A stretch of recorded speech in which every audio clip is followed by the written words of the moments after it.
बिहार में एसआईआर को लेकर हंगामा मचा हुआ है, लेकिन इस बीच सुप्रीम कोर्ट में 12 अगस्त को सुनवाई होती है। सुप्रीम कोर्ट कई तरीके की टिप्पणियां करती है, लेकिन इन सब के बीच एक सवाल जिसका जवाब जानना जरूरी है कि आधार कार्ड का क्या आधार कार्ड को भी एसआईआर में शामिल किया जाएगा?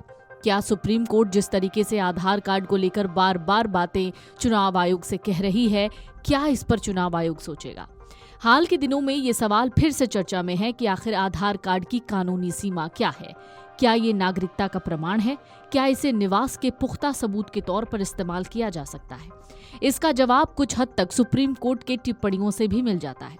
आधार कार्ड से देश का सबसे बड़ा पहचान पत्र माना जाता है। आज हर भारतीय के जीवन का ये अहम हिस्सा है। बैंक खाता खुलवाने से लेकर सरकारी सब्सिडी पाने तक, मोबाइल सिम लेने से लेकर पासपोर्ट तक, हर जगह आधार कार्ड की जरूरत पड़ती है। 12 अंकों का ये यूनिक नंबर नाम, पता, जन्मतिथि, फोटो और बायोमेट्रिक जानकारी के साथ शख्स की पहचान सुनिश्चित करता है। लेकिन हाल के दिनों में ये सवाल फिर से चर्चा के केंद्र में है कि आखिरकार बिहार एसआईआर में क्यों चुनाव आयोग ने आधार कार्ड को उन डॉक्यूमेंट्स में शामिल नहीं किया। हालांकि बाद में सुप्रीम कोर्ट ने सुनवाई के दौरान बार बार आधार कार्ड का जिक्र भी किया। इन सवालों के बीच देश की सर्वोच्च अदालत से लेकर हाई कोर्ट तक ने साफ कर दिया कि आधार कार्ड नागरिकता का प्रमाण नहीं है और न ही इसे हर स्थिति में निवास का निर्णायक सबूत माना जा सकता है।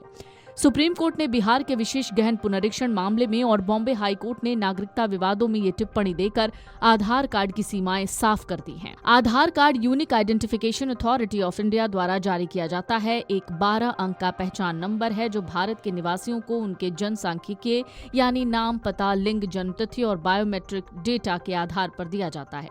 ये कार्ड पहचान और पते दोनों का प्रमाण माना जाता है और इसका उपयोग बैंक खाता खोलने से लेकर सरकारी सब्सिडी तक में होता है। बिहार में चल रहे एसआईआर के दौरान मतदाता सूची में संशोधन की प्रक्रिया के बारे में सुप्रीम कोर्ट ने साफ किया कि आधार कार्ड नागरिकता का प्रमाण नहीं है। कोर्ट ने चुनाव आयोग के उस रुख को सही ठहराया जिसमें उसने आधार को निवास प्रमाण के रूप में नहीं स्वीकारा। साथ ही सुप्रीम कोर्ट ने कहा कि आधार और राशन कार्ड को निवास का निर्णायक प्रमाण नहीं माना जा सकता, विशेष रूप से बिहार में चल रही एसआईआर प्रक्रिया में। बॉम्बे हाई कोर्ट ने भी साफ किया है कि आधार, पैन या वोटर आईडी को नागरिकता का प्रमाण नहीं माना जा सकता। नागरिकता के सत्यापन के लिए कानूनन अधिक प्रमाण आधारित दस्तावेजों की जरूरत होती है।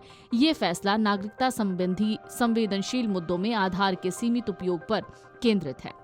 आधार कार्ड एक पहचान और निवास का दस्तावेज हो सकता है, लेकिन नागरिकता का प्रमाण नहीं। सुप्रीम कोर्ट और बॉम्बे हाई कोर्ट दोनों ही इस बात पर जोर देते हैं कि आधार को सार्वजनिक, न्यायिक और संवैधानिक प्रक्रिया में निर्णायक आधार नहीं बनाया जाना चाहिए। फिलहाल एसआईआर मामले में सुप्रीम कोर्ट ने यह दोहरा दिया कि मतदाता सूची में नाम जोड़ने या हटाने का अधिकार सिर्फ चुनाव आयोग का है और उसमें आधार का उपयोग निर्णायक नहीं हो सकता। इससे साफ है कि आधार कार्ड के उपयोग के बावजूद जैसे बैंकों से लेकर सब्सिडी तक आधार जरूरी हुआ है। न्यायपालिका ने इसकी सीमाओं को रेखांकित कर दिया है। ये फैसला नागरिकता और मताधिकार जैसे संवेदनशील मुद्दों में दस्तावेजों की सटीकता और भरोसेमंदता की रक्षा भी करता है। Video desk amarujala.com।